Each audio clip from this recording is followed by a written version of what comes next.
Well, I guess we're going to start whenever it wants to.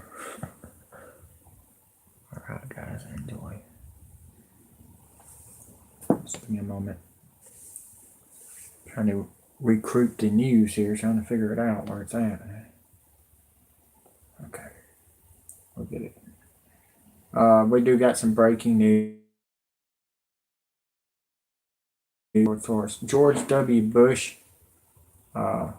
could be laid to rest, Jr., with his daddy. Here you go, breaking news. I want y'all to hear. This is true. I had to go look it up before and try to find out what my advisor said. It is true. Gitmo, why George W. dies. Anonymous Trump, JFK Jr. news.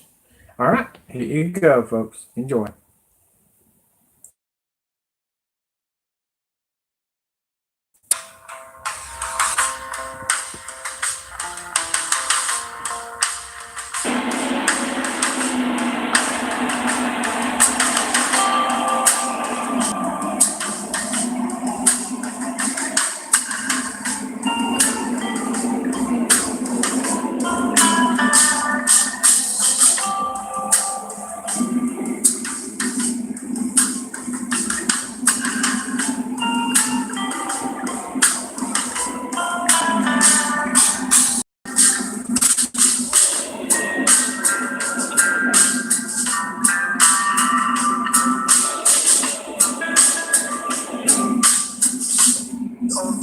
Yes, the center of the building is in the center of the footprint, but I'm not quite sure yet. Let's compare side by side. Building 7 on the left, no controlled demolition on the right. Is there any similarity? Is there enough similarity to warrant an investigation into the possible use of explosives, especially since it looks exactly this building's collapse is never. Tell you, this is all going to be futile because the problem lies even deeper than Cheney and Bush. The problem is this: no matter what we expose, the United States of America will not admit anything. When you hear about all this buildup of fighting ISIS now, is it ever brought up officially? Well, gee, there wouldn't be ISIS if we hadn't invaded Iraq. Dershowitz calls him as good a prosecutor as there ever was, and the legendary F.D. Bailey calls him the quintessential prosecutor. His most famous trial, Skelter, the biggest selling true crime book in publishing history. Two of his other books, And the Sea Will Tell and Outrage, also reached #1 on the New York Times bestseller list. Today we're joined by the renowned lawyer and author Vincent Bugliosi. His latest book is just published. It's called The Prosecution of George W. Bush for Murder. He joins us from Los Angeles. Welcome to Democracy Now! Amy, I'm very happy about the show. I was told we'd have about 45 minutes. Now I'm told 20 minutes, so I'm going to have to make my answers very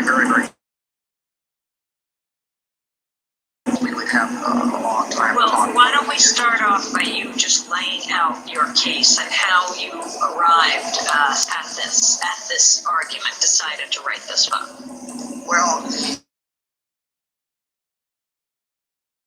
I set forth an airtight legal case against George Bush that proves beyond all reasonable doubt that George Bush took this nation to war under false pretenses on a lie in Iraq, and therefore, under the law, he is guilty of murder for the deaths of over 4,000 young American soldiers in Iraq fighting his war, not your war or my war or America's war, but his war. Interestingly enough, there have been billions of very harsh, critical words written and said about George Bush, none of which he could possibly care less about. So no one has done anything at all to cure the prosecution of George W. Bush for murder. In it, I put together a case against George Bush that could result, it absolutely could result in his being prosecuted for first-degree murder in an American courtroom. I set forth the legal architecture against him, the overwhelming evidence of his guilt, and the jurisdiction to prosecute him. And I say that if justice means anything at all in America, and if we're not cold rage right now as I am talking to you. He came back from George Bush's war in a box or a jar of ashes. I say we have no choice but to bring murder charges against the son of privilege from Crawford. But I'm telling you this, I'm going after George Bush. I may not succeed, but I'm not going to be satisfied until I see him in an American courtroom prosecuted for first-degree murder. In our segment here, I'd like to talk about a couple things. You people are the general, but I'd like to get into some of the evidence against Bush. And I'd also like to talk about how he's conducted himself throughout the entire war, having fun, smiling, laughing, enjoying himself. Happened with this book right here, for the first time in my 30-year career, the national TV and print media have completely blacked it off. They haven't succeeded. The book just came out. But those are the three things I'd like to talk about. But whatever else you want to ask me, go ahead. Well, let's start off just by giving us some of the key points in the evidence, the days of the war that you lay out in the book, from the National Intelligence Estimate, his lie about that, and so forth. Okay. Now there are many things in the book, but let's talk about a couple key pieces of evidence. In George Bush's first speech to the nation on Iraq and Hussein, Cincinnati, Ohio, October 7, 2002, he told the nation, attacking us with his weapons of mass destruction. And he said this attack could happen, quote, on any given day, meaning the threat was imminent. Unfortunately for George Bush, and I don't know how he can get around this at his trial, on October the 1st, 6 days earlier, the CIA sent George Bush its 2002 National Intelligence Estimate, a report from 16 U.S. intelligence agencies. There's a big rattling sound here. Anyway, he was sent this report representing the consensus opinion of all 16 U.S. intelligence agencies on the issue of whether Hussein was an imminent threat to the security of this country. There's a lot of noise in my left ear, a constant rattle. If you can get rid of it, I'd appreciate it. And, no, it's not stopping. And on page 8 of this 91-page report,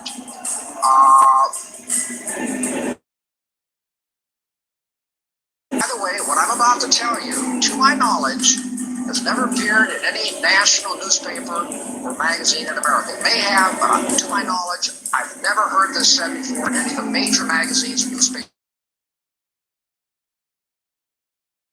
Page 8, 91-page report clearly and unequivocally says that Hussein was not an imminent threat to the security of this country, that he would only be a threat if he feared that America was about to attack him. In other words, it would only be a threat if he was forced to fight in self-defense. So we know, not think, but we know that when George Bush told the nation on the evening of October the 7th, 2002, Cincinnati, Ohio, that Hussein was an imminent threat to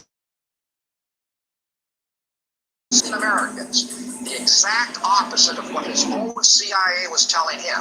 So if we had nothing else at all, this alone shows us that he took this nation to war on a lie, and therefore awful killings and therefore murder. But it gets worse. October 4th, 3 days after the October 1st classified top secret report, Bush and his people had the CIA issue an unclassified summary version of the October 1st classified report.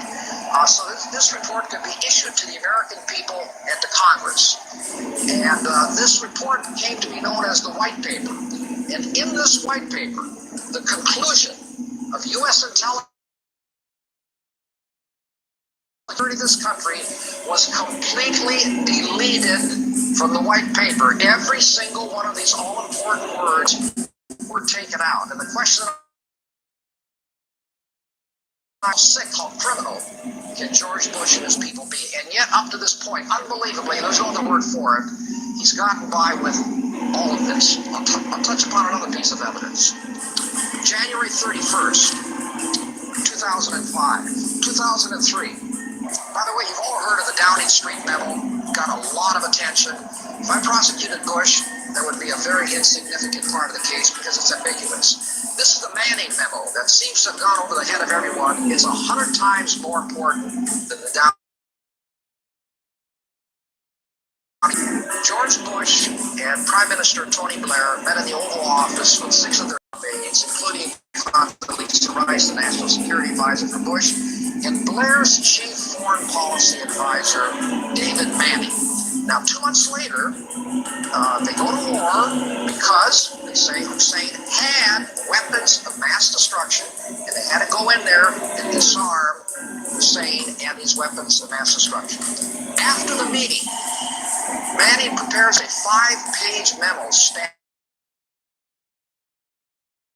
and Manning writes that Bush and Blair expressed their doubts that any weapons of mass destruction would ever be found in Iraq, although 2 months later they went there because they said they had the weapons and we had to disarm them. But it gets much, much, much worse. Manning wrote that Bush was so worried, so upset over the failure of the UN inspectors to find weapons of mass destruction that he talked about 3 ways to, quote, provoke a confrontation.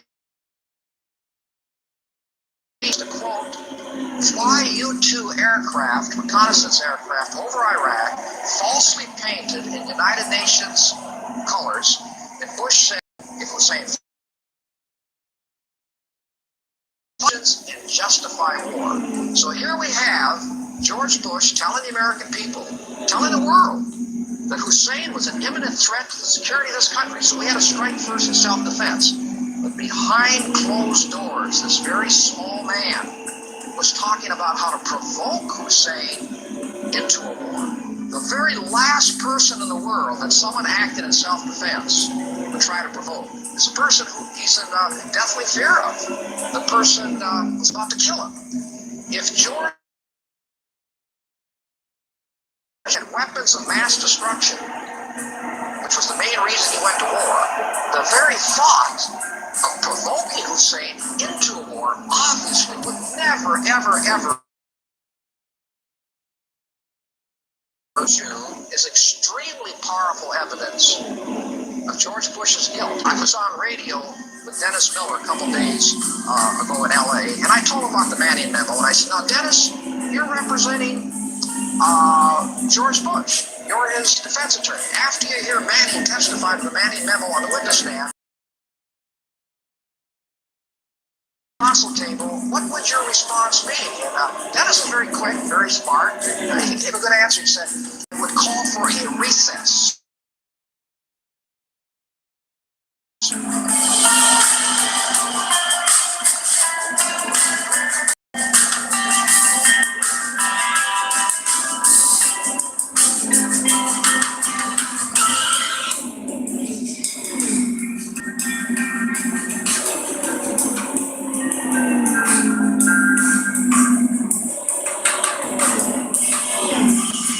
That's not a surprise, is it, folks? No, it's not a surprise. These people are puppets. Or New World Order banks. That's why George W. Bush Sr. said New World Order in 1990. Interesting, huh? Alright, let's go to the other news. We're going to go to it right now. Where's it at?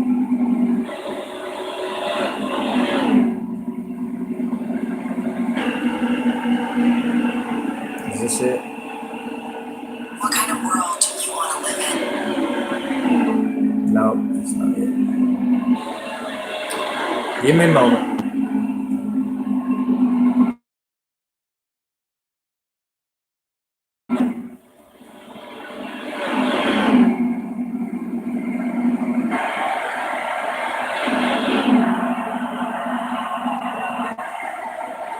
Okay, breaking news. Bibles banned in the USA homes already. This is big. Check this out. This is just like 1984's Red Dawn when Russia came in and burnt their Bibles in a dumpster.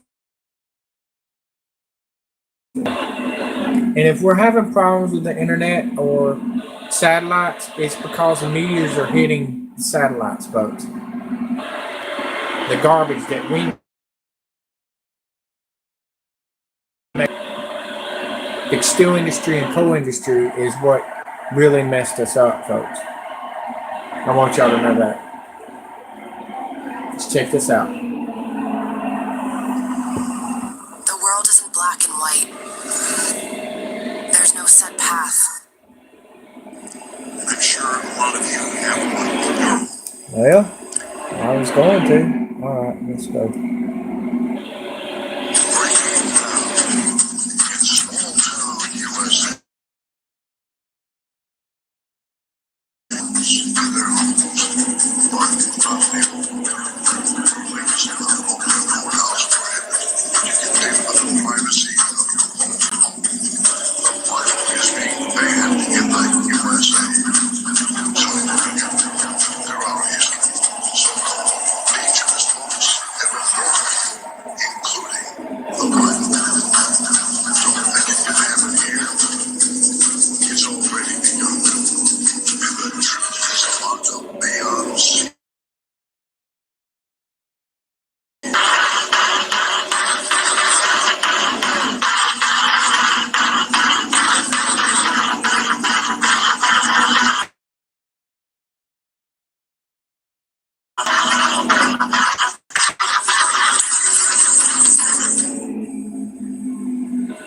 David took here with truth on the scene, where you learn what they don't want to know. Are you familiar with this book?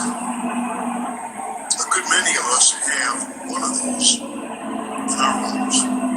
This is mine, and I'm sure a lot of you have one in your home. The Holy Bible. Regular basis, pick up this book and read from it. But we have one in our homes, and you can find them not only in your home, but you can find them, obviously, at church, synagogue. You can find them in religious bookstores. You can find them in secular bookstores as well. And you can find them in many hotels. If you go and check in a hotel and go into your room and open one of the drawers, and usually a nightstand, you'll find a Holy Bible provided by the Gideons. Okay? Listen. Again, as I said, I don't know how many of us pick up and read from it on a regular basis. I would venture to say that it's not a whole negative. We like to have it in our home, and many of us are Christian as I am. But that doesn't mean that we pick up the Bible every day. But there are some very good religious people in this world who do read from the Bible quite a bit. Who attend church regularly.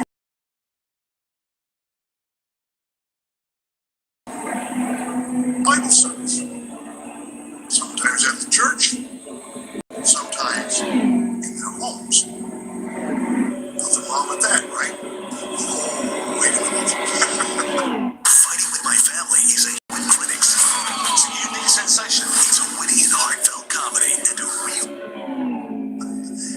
Not exactly, folks. What would you do if all of a sudden you were told by the powers that be, the authorities, people within your city council, your legislature, your mayor, your local law enforcement,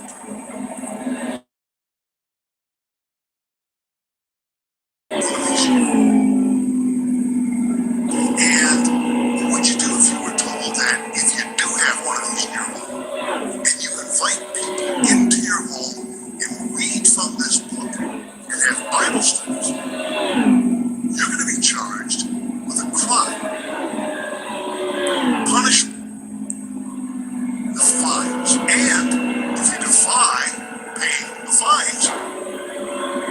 perhaps even imprisoned. Now,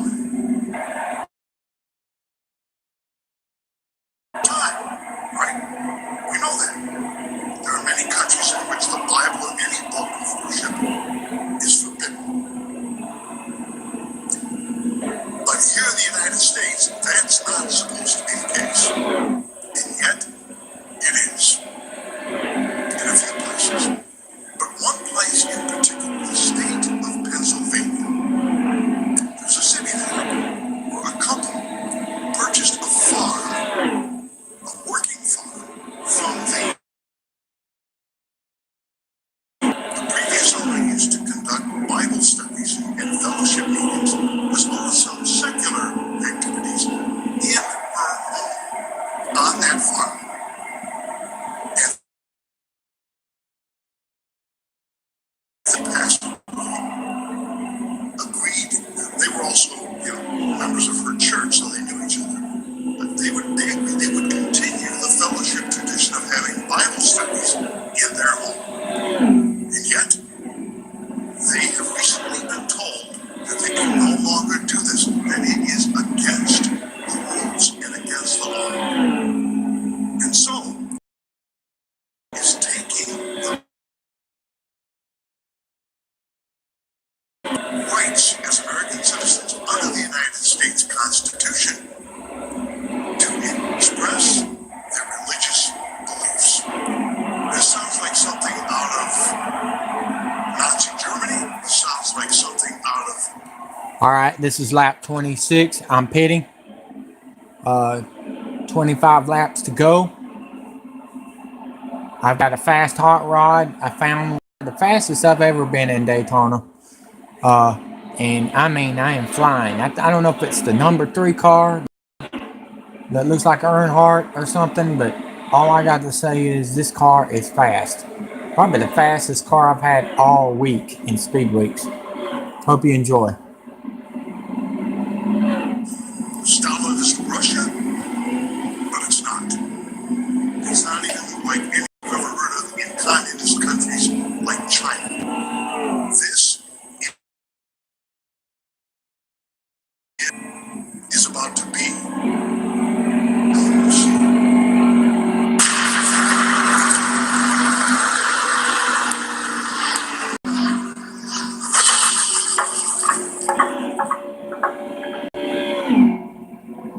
A Christian couple in Pennsylvania has filed. Cause you'll always be a part of me.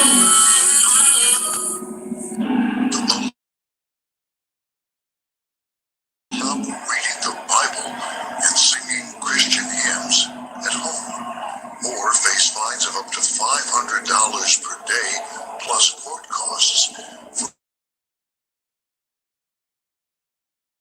on their private property. Found in Terry Federoff last year not to use their 35-acre private property to host Christian activities, according to the lawsuit filed this week in the U.S. District Court for the Western District of Pennsylvania. Randall Wenger, Chief Counsel for the Independent, in a statement posted by Pennsylvania Family Institute, quote, "The borough has no business overseeing a group of people reading and discussing a book together on private property, even if that book is the Bible."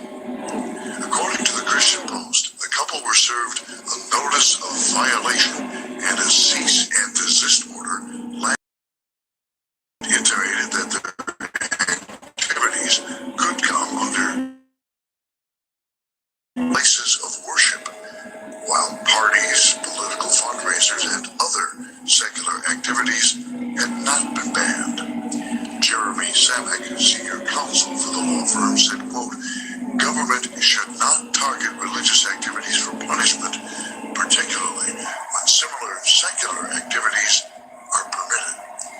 In America, no government can categorically ban people from assembling to worship on one's own property." Officials claim that the properties, who is one of the founders of the nonprofit Verland, opened her home and her beloved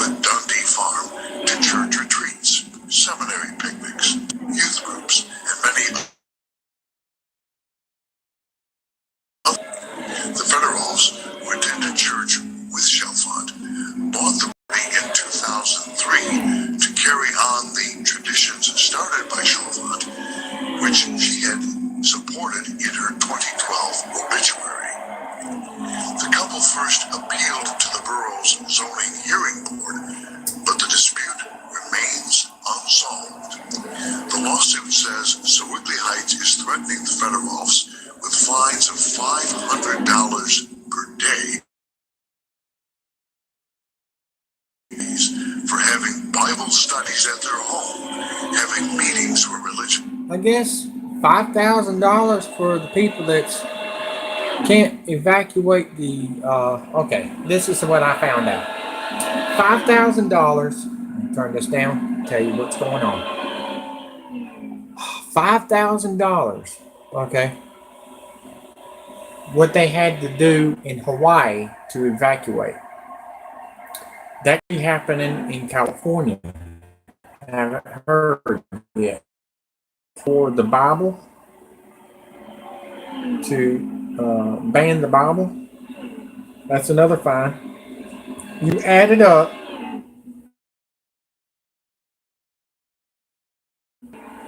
the money. Songs are sung, conducting any religious retreats for church leaders or seminary students for prayer or for camaraderie and building fellowship time, and conducting any religious fundraisers. The property is a working farm, and hosting religious activities is not its principal use, according to the lawsuit. There is no compelling interest in prohibiting religious retreats or fellowships, and religious fundraisers are held, especially when secular counterparts of these activities are permitted. This, according to the lawsuit. There's no set path, no way you have to be. So why not do what you've been dreaming of?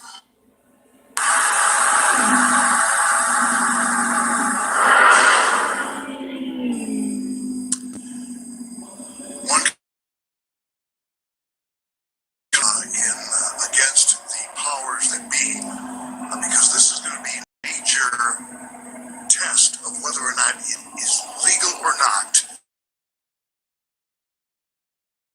in the privacy of your own home, with your family, your friends, anyone that you invite over, as long as it is not some blatantly illegal crime like doing drugs or committing a murder. I mean, reading the Bible seriously, government officials want to shut that down. You talk about the quashing of free speech in this country, and it's happening all over the United States right now, and a lot here right now. You've seen what has happened. You've seen what's been going on with folks like Alex Jones, and they're called a conspiracy theorist. Nonetheless, both of these people have had either their YouTube channels taken down, as in the case of Alex Jones. He was shut down by YouTube. He was shut down by Facebook. He was shut down by. It's all been taken down. And Dennis Prager has had many of the videos that he posts from Prager University, obviously demonetized and almost hidden, so that it's very difficult because they don't comport with advertiser friendliness. And in the case of Alex Jones, he supposedly violated community standards. So, folks, guess what? If those of you who have been wondering where I've been as far as YouTube goes,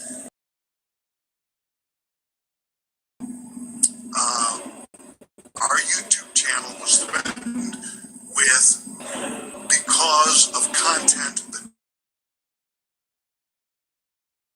are an alternative news journalist, and we post stories that the mainstream media will not give you. And a couple of weeks ago, we found out that a video that we had posted well over a year ago had violated YouTube's community standards policy, and they took the video down and issued me a strike. They have a 3-strike system. So for the first strike, I was unable to broadcast live videos, but on occasion I have. For the second strike, I was prevented from posting anything.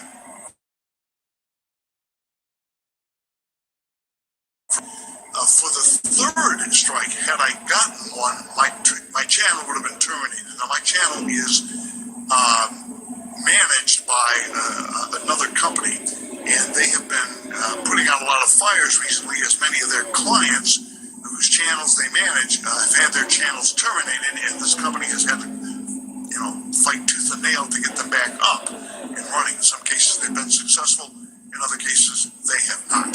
So in order to avoid getting that third strike, and rather than taking a chance,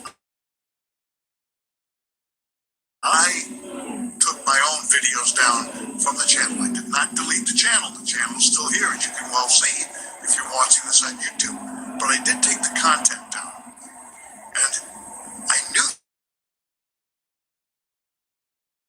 the additional platforms were... Quick! The quicker picker-upper! Bounty! For our content. So that I try to tell y'all guys, I'm going to be the last one standing. David Zubelik has been taken down. Yes. Told y'all guys. Put it in gaming if you want to keep the news on, ladies. These to censor content. They had already started doing so about a year ago, demonetizing people's videos so that they could not make money off of them. And then they began just taking the videos down, and now it's threatening to get rid of your channels. This is all an attempt to stop free speech on the part of the far left, which owns many of these social media platforms. And we were about to become a victim. We have now begun reposting them. But what we are going to do with this platform now is to use it to bring you some content, as we have done in the past, but then to direct you to some of our other platforms where you can see edgier content that YouTube does not allow us to show on here without the threat of having our channel terminated. Now, that's not to say that all of a sudden they will decide.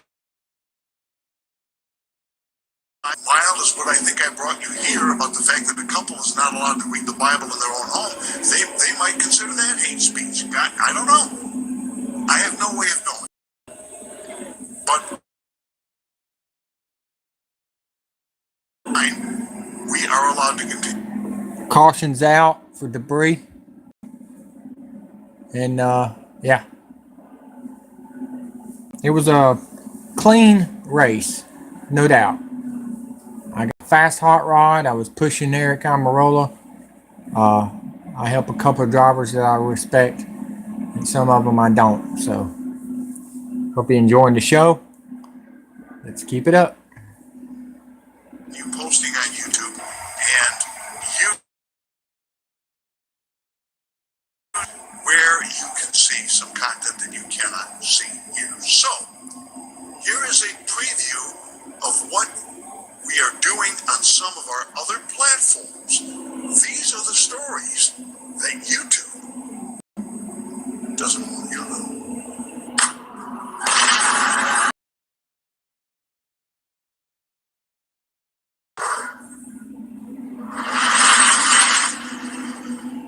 Tom Hanks, Meryl Streep, and celebrities who have endeared themselves to the public with their tremendous talent.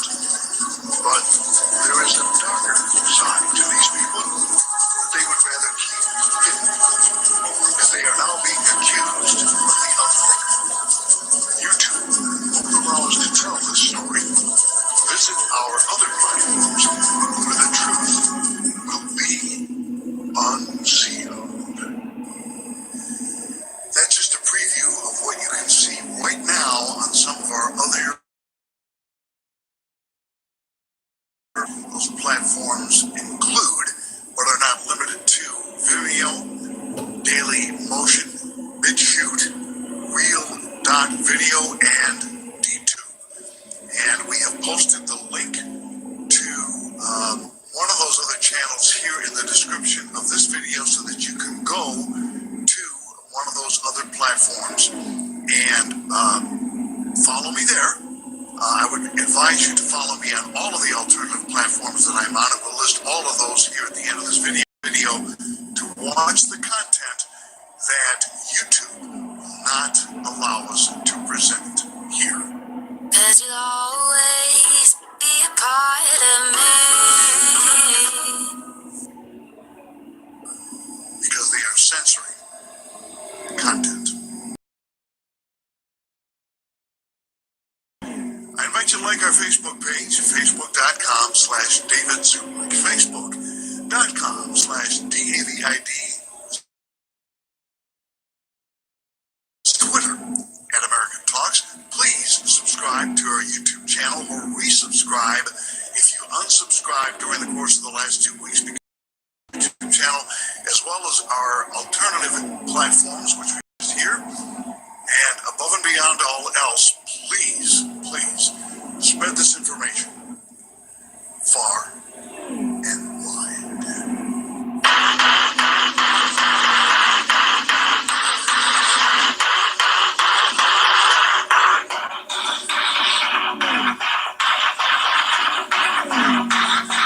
So David Zublick has been knocked off online.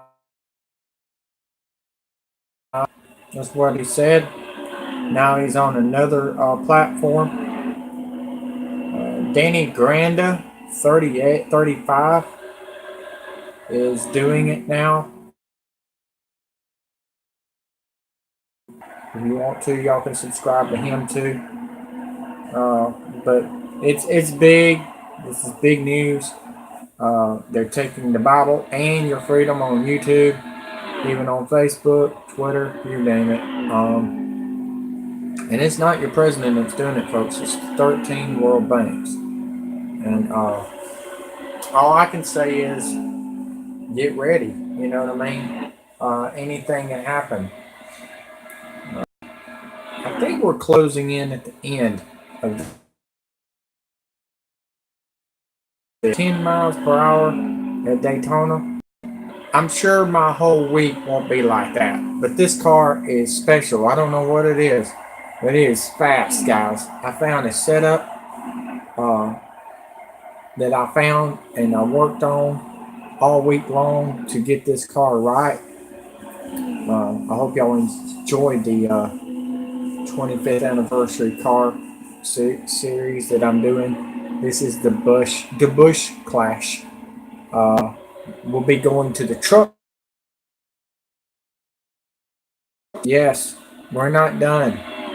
And I got another race coming up, the Xfinity Series, today. So get ready for that.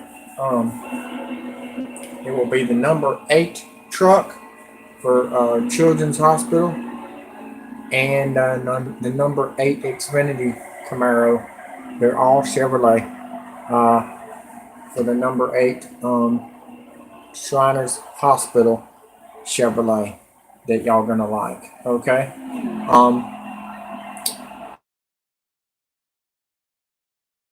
Started yet, but I hope y'all enjoyed that. Yes, I won. This was a fast car. I will see you in the next one. Thank you for subscribing, liking, and sharing, and donate to these kids that's homeless and these. I don't have to pay your whole paycheck, but the ones that has been donating, thank you. You know who you are. Anita Solomon, thank you for donating $50 today. That was pretty neat. Thank you. Keep on following me. And if you want the real news to stay, donate something. You know what I mean? Because without y'all, this thing won't be running. And what are y'all going to do when the tornadoes hit or the hurricanes hit when I called them all where they were going before they gotten stronger? And I've got some channels backed up, ready to go just in case they knock me off, but I don't think they're going to knock me off here, guys. I love you all. Y'all be safe. And thank you.